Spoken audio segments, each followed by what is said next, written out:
ಒಂದು ಕನ್ಕ್ಲೂಷನ್ ಕೊಟ್ಬಿಡ್ತೀನಿ. ನಾನು ಪ್ರೇಮ್ ಸರ್ ಮೀಟ್ ಆಗಿರೋದು ಭಾಳ ಕಡಿಮೆ. ಚಂದ್ರು ಪ್ರೇಮ್ ಅಂತ ಎಲ್ಲರೂ ಯಾಕಂತಾರೆ ಅಂದರೆ ಇಬ್ಬರು ಹಳ್ಳಿಯವರು. ಈ ಹಳ್ಳಿಯಿಂದ ಬಂದಾಗ ಎಲ್ಲರಿಗೂ ತುಂಬ ಇಷ್ಟ, ಹಂಗಾಗಿ ಹೇಳ್ತಾರೆ. ನಿಜವಾಗ್ಲೂ ಈ ಥರ ಸಿನಿಮಾಗಳು ಮಾಡೋಕ್ಕೆ ತುಂಬ ಗುಂಡಿಗೆ ಬೇಕು. ಅದನ್ನೇ ಹೇಳ್ತಿದ್ದೆ. ಈಗ ನಾವು 2 ಅವರ್ ಸಿನಿಮಾ ಏನೇ ನೋಡ್ಬೋದು, ಆ ಒಂದು ದೊಡ್ಡ ಒಂದು ದೃಶ್ಯ ಕಾವ್ಯನ ಕಟ್ಕೊಟ್ಟಿದ್ದಾರಲ್ಲ, ನಾಟ್ ಈಸಿ. ಯಾಕಂದರೆ ನನಗೂ ಗೊತ್ತಿದೆ ಅದನ್ನು ಯಾವ ರೀತಿ ಈ ಥರದ ವಿಜುವಲ್ಸ್ ಎಲ್ಲ ಕಟ್ಕೊಡೋದಕ್ಕೆ ಎಷ್ಟು ಶ್ರಮ ಇದೆ ಅಂತ. ಈ ಸಿನಿಮಾದಲ್ಲಿ ನಿಜವಾಗ್ಲೂ ಪ್ರತಿಯೊಬ್ಬ ಕನ್ನಡಿಗರು ಕೂಡ ಯಾರು ಬಿಡಬಾರ್ದು. ಈ ಸಿನಿಮಾ ನಮ್ಮ ಕನ್ನಡದ ಒಂದು ಹೆಮ್ಮೆ ಅಂತ ಅನ್ಬೋದು. ಸಂಜಯ್ ದತ್ ಅವ್ರು ಇರ್ಬೋದು, ಶಿಲ್ಪಾ ಶೆಟ್ಟಿ ಅವರು ಇರ್ಬೋದು, ಧ್ರುವ ಅವರಂತೂ ಪ್ರೇಮ್ ಸರ್ ಬೇರೆ ಲೆವೆಲ್ಗೆ ಆ್ಯಕ್ಟ್ ಮಾಡಿದ್ದಾರೆ. ಮಾತುಗಳಲ್ಲಿ ಹೇಳೋಕ್ಕೆ ನಿಜಕ್ಕೂ ಬರ್ತಾ ಇಲ್ಲ. ಮತ್ತು ನಮ್ಮ KVN ಅವರು, ಸುಪ್ರೀತ್ ಅವರು, ಇದೆಲ್ಲ ಒಂದು ದೊಡ್ಡ ಟೀಮ್. ಈ ಥರದ ಸಿನಿಮಾಗಳು ಮಾಡಬೇಕು ಅಂತಂದರೆ ತುಂಬ ತಾಕತ್ತು ಬೇಕು ಬಿಡಿ. ಇದು ನಾವು ಅಂದ್ಕೊಂಡಷ್ಟು ಈಸಿ ಅಲ್ಲ. ಆ ಸೆಟ್ಸು, ಆ ರೆಟ್ರೋ ಕ್ರಿಯೇಷನ್ನು, ಪ್ರೇಮ್ ಸರ್ ನಿಜವಾಗ್ಲೂ ಅದೆಷ್ಟು ಎಫರ್ಟ್ ಹಾಕಿದ್ರು. ನನಗೆ ಆಲ್ ದಿ ಬೆಸ್ಟ್.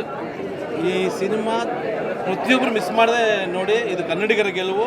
ಇದು ಕನ್ನಡಿಗರ ಸಿನಿಮಾ. ಒಬ್ಬ ಹೆಮ್ಮೆಯ ಹಳ್ಳಿಯ ರೈತನ ಮಗ ಇಷ್ಟೊಂದು ದೊಡ್ಡ ಒಂದು ಏನದು ಒಂದು ವಿಜುವಲ್ ಕ್ರಿಯೇಟ್ ಮಾಡಿಕೊಟ್ಟಿದ್ದಾರೆ. ಪ್ರತಿಯೊಬ್ಬರು ಮಿಸ್ ಮಾಡದೆ ನೋಡಿ. ಪಾರ್ಟ್ 2ಗೆ ಕಾಯ್ತಾ ಇದ್ದೀನಿ Prem sir. Sudeep sir entry amazing. Miss ಮಾಡಿದೆ ಎಲ್ಲರೂ ನೋಡಿ. All the best. ಒಳ್ಳೇದಾಗಲಿ. KVN ಅವ್ರಿಗೆ ಒಳ್ಳೇದಾಗಲಿ, ಸುಪ್ರೀತ್ ಅವ್ರಿಗೆ ಒಳ್ಳೇದಾಗಲಿ, ಪ್ರೇಮ್ ಸರ್ ಒಳ್ಳೇದಾಗಲಿ. All the best. Thank you brother.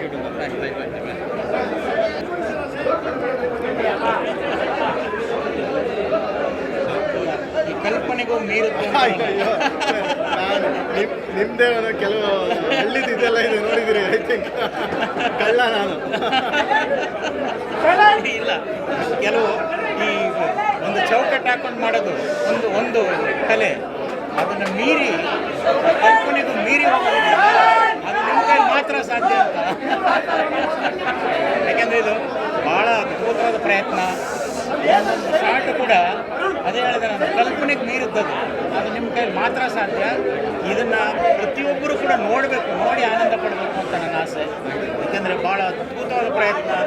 ಅದು ಒಬ್ಬರು ಅಂತಲ್ಲ, ನಿಮ್ಮ ಹಿಂದೆ ಇದೆಯಲ್ಲ ಪಡೆ, ಅದು ಹೆಂಗೆ ಕೆಲಸ ತಗೊಂಡ್ರೆ ನೀವು, ಹೆಂಗೆ ನಿಜವಾಗೂ ಕೂಡ ಭಾಳ ವರ್ಣನಾತೀತ ಅಂತ ಹೇಳ್ತೀನಿ. ಭಾಳ ಅದ್ಭುತವಾದ ಪ್ರಯತ್ನ ಕನ್ನಡದಲ್ಲಿದು. ಎಲ್ಲರೂ ಕೂಡ ಭಾಳ ಅಚ್ಚುಕಟ್ಟು. ನಮ್ಮ ಹೀರೋ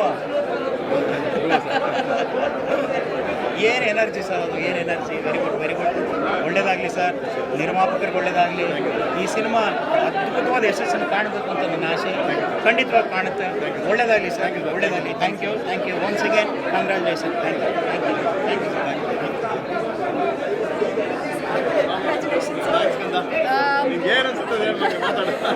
ಸೊ ಫಸ್ಟ್ಲಿ ಇಂಥ ದೊಡ್ಡ ಕ್ಯಾನ್ವಸ್ ಸಿನಿಮಾನ ಪ್ರೇಮ್ ಸರ್ ಬಿಟ್ಟು ಬೇರೆಯವರು ಇದನ್ನು ಎಕ್ಸಿಕ್ಯೂಟ್ ಮಾಡ್ತಾರೆ ಅಂತ ಬಿಲೀವ್ ಮಾಡೋಕ್ಕೂ ಸಹ ಆಗಲ್ಲ. ಆ್ಯಂಡ್ ನನಗೆ ಸಿನಿಮಾದಲ್ಲಿ ಭಾಳ ಇಷ್ಟ ಆಗಿದೆ ಏನು ಅಂತ ಅಂದರೆ, ಎಲ್ಲದೂ ಇಷ್ಟ ಆಯಿತು. ಬಟ್ ಧ್ರುವ ಅವರು ಕ್ಯಾರಿ ಮಾಡಿರೋವಂಥ ಇನ್ನೋಸೆನ್ಸ್, ಅಫ್ಕೋರ್ಸ್ ತುಂಬ ಆ್ಯಕ್ಷನ್ ಇದೆ ಸಿನಿಮಾಲಿ, ಬಟ್ ಅವ್ರಿಗಿರೋವಂಥ ಇನ್ನೋಸೆನ್ಸ್ ಐ ಥಿಂಕ್ ಪ್ರೇಮ್ ಸರ್ಗೆ ಇರ್ಬೋದು ಆ ಇನ್ನೋಸೆನ್ಸ್. ಅದಕ್ಕೆ ಅದನ್ನು ಒಂದು ಪಾತ್ರದ ಮೂಲಕ ತರಕ್ಕೆ ಸಾಧ್ಯ. ಎಲ್ಲಿ ಧ್ರುವ ಇನ್ನೋಸೆನ್ಸ್ ಕ್ಯಾರಿ ಮಾಡಿದ್ರು ನಾನು ಸಿಕ್ಕಾಪಟ್ಟೆ ಎಮೋಷ್ನಲ್ ಆದೆ. I think that's very important in a film for audience to feel emotional. ಯಾವುದೇ ಸಿನಿಮಾ ಆದರೂ ಐ ಥಿಂಕ್ ಅಲ್ಲಿ ಸಿನಿಮಾ ಗೆದ್ದಿದೆ ಅಂತ ನನ್ನ ಒಪಿನಿಯನ್. ಆ್ಯಂಡ್ ಇಲ್ಲ ದೊಡ್ಡ ಪ್ಲಸ್ ಪಾಯಿಂಟ್ ಅಂದರೆ this film is like a feast. ಈ ಸಿನಿಮಾ ನೋಡೋದು ಒಂದು ಹಬ್ಬದ ಥರ. ಯಾಕೆಂದರೆ ನಾವು ಇಂಥ ಒಂದು ದೊಡ್ಡ ಸ್ಟಾರ್ ಕಾಸ್ಟ್ನ ನಾವು ಬಹಳಷ್ಟು ಸಲ ನೋಡೋಕ್ಕೆ ಸಿಗೋದಿಲ್ಲ. ಸೊ ಹಾಗಾಗಿ ರಮೇಶ್ ಸರ್, ರವಿ ಸರ್, ಧ್ರುವ ಅವರು, ಇವ್ರದ್ದೆಲ್ಲರದ್ದು combination. And I think Reshma ಅವ್ರ ಬಗ್ಗೆ ಹೇಳಬೇಕು. ಧ್ರುವ ಅವರ ಎನರ್ಜಿಗೆ ಐ ಥಿಂಕ್ ರೇಷ್ಮಾ ಅವ್ರು ಮಾತ್ರ ಆ ಎನರ್ಜಿ ಮ್ಯಾಚ್ ಮಾಡೋಕ್ಕೆ ಸಾಧ್ಯ ಆಗಿದೆ. ಇದೊಂದು ಸಿನಿಮಾ, ಇದೊಂದು ಹಬ್ಬದ ಥರ. ದಯವಿಟ್ಟು ಹೋಗಿ ಥಿಯೇಟರ್ಸಲ್ಲಿ ಸಿನಿಮಾ ನೋಡಿ. And I am very happy ಈ ಸಿನಿಮಾ ನೋಡಿದ್ದಕ್ಕೆ. And I want to congratulate the whole team. Thank you.